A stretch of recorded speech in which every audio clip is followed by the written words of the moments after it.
الحمدللہ رب العالمین والصلاة والسلام علی سید الانبیاء والمرسلین اما بعد فاعوذ باللہ من الشیطان الرجیم بسم اللہ الرحمن الرحیم۔ آج کا موضوع ہے حرام کے حوالے سے۔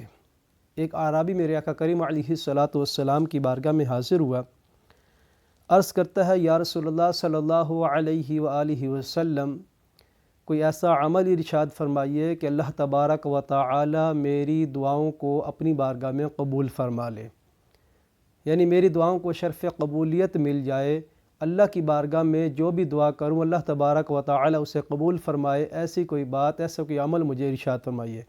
تو میرے آقا کریم علیہ الصلاۃ والسلام نے ارشاد فرمایا کہ اے اعرابی، حرام سے بچو، اللہ تبارک و تعالی تمہاری دعاؤں کو اپنی بارگاہ میں قبول کیا کرے گا۔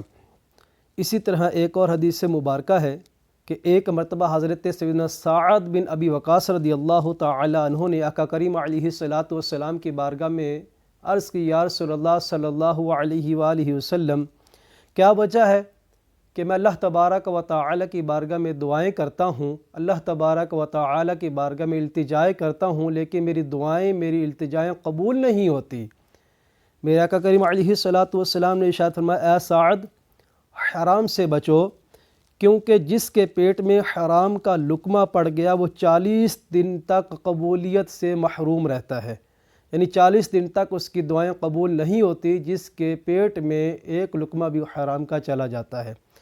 تو اگر ہم بھی چاہتے ہیں کہ اللہ تبارک و تعالی ہماری دعاؤں کو قبول کرے تو ہمیں اپنے رزق پر خاص کر غور کرنا ہوگا کہ آیا کہیں ایسا تو نہیں ہے کہ ہمارا لقمہ جو ہے وہ حرام کا تو نہیں ہے۔ اسی طرح پیارے محترم اسلام بھائیو، ایک مرتبہ حضرت سیدنا موسیٰ علیہ الصلاۃ والسلام کلیم اللہ ہیں، اللہ تبارک و تعالی کے ساتھ ہم کلامی کا شرف جو وہ حاصل کیا کرتے تھے۔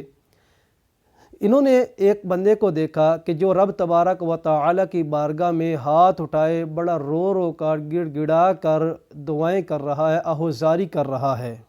بڑے جو ہے وہ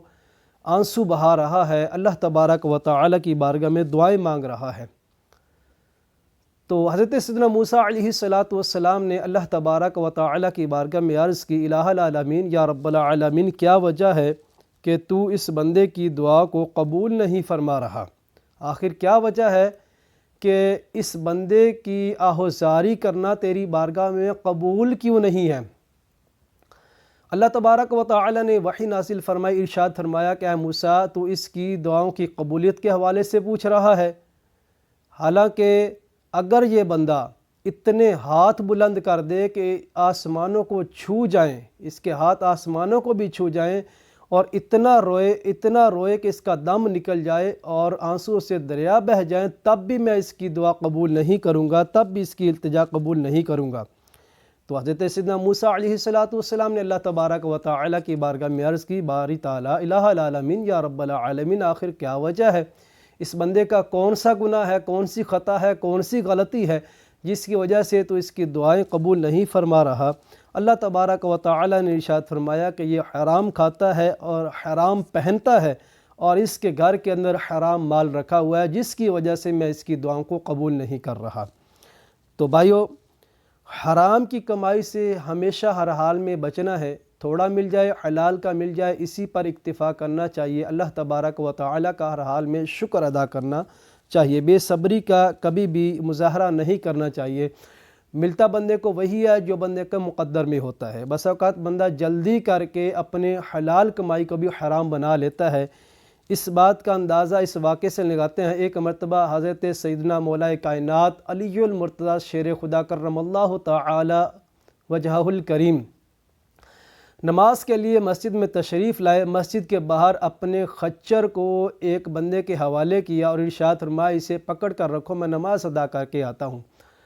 اندر چلے گئے اور پیچھے سے اس بندے کی نیت خراب ہو گئی، اس نے کیا کیا، خچر کی لگام نکالی اور لگام لے کر چلا گیا، اور جب مولا کائنات رضی اللہ تعالی عنہ نماز کی ادائیگی کے بعد باہر تشریف لاتے ہوئے آپ رضی اللہ تعالی عنہ اپنی جیب میں ہاتھ ڈالا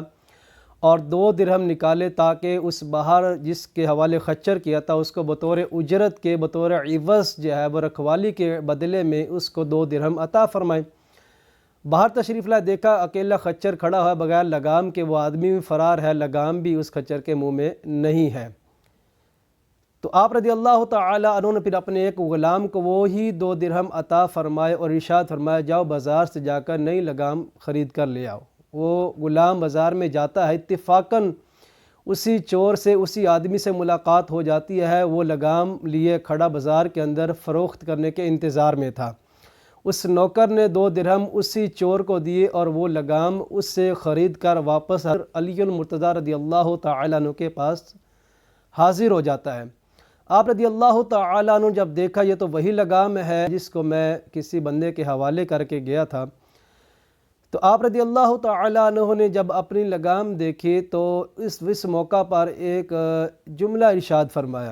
فرمایا کہ بے شک بندہ بے صبری کر کے اپنے آپ کو حلال روزی سے محروم کر دیتا ہے اور اس کے باوجود اپنے مقدر سے زیادہ حاصل نہیں کر سکتا۔ تو لہٰذا بندے کو ہمیشہ کسب حلال کی کوشش کرنی چاہیے۔ اگر کسب حرام کی کوشش کرے گا مل تو جائے گا، لیکن یاد رکھیے گا اس کے اندر برکت نہیں ہوتی۔ بندہ کروڑوں بھی جمع کر لے، لاکھوں کروڑوں اربوں جمع کر لے، لیکن اس کے اندر برکت نہیں ہوتی۔ بظاہر دنیاوی طور پر کچھ فائدہ حاصل ہو بھی جائے تو اخروی طور پر اس کے نقصانات ہی نقصانات ہیں۔ اور آج ہمارا یہ المیہ ہے، ہماری یہی جو ہے وہ شکایتیں ہوتی ہیں کہ اللہ تبارک و تعالی ہماری دعاؤں کو قبول کیوں نہیں کرتا، ہماری دعائیں قبول نہیں ہوتی۔ تو ہمیں جو ہے وہ اپنے روزمرہ کے معمولات پر غور کرنا چاہیے، کہیں ایسا تو نہیں ہے کہ میرا لقمہ حرام کا تو نہیں ہے، میرا پہناوا میرا لباس تو حرام کا نہیں ہے، کہیں میرے گھر کے اندر حرام مال تو نہیں رکھا ہوا۔ اس حوالے سے ہمیں غور کرنے کی شدید حاجت ہے۔ اللہ تبارک و تعالی کے فضل و کرم سے جو حلال روزی کماتے ہیں وہ دنیا میں بھی سکھی رہتے ہیں، دنیا میں بھی خوش رہتے ہیں۔ وہ قناعت پسندی کی بھی ان کو نعمت میسر ہوتی ہے،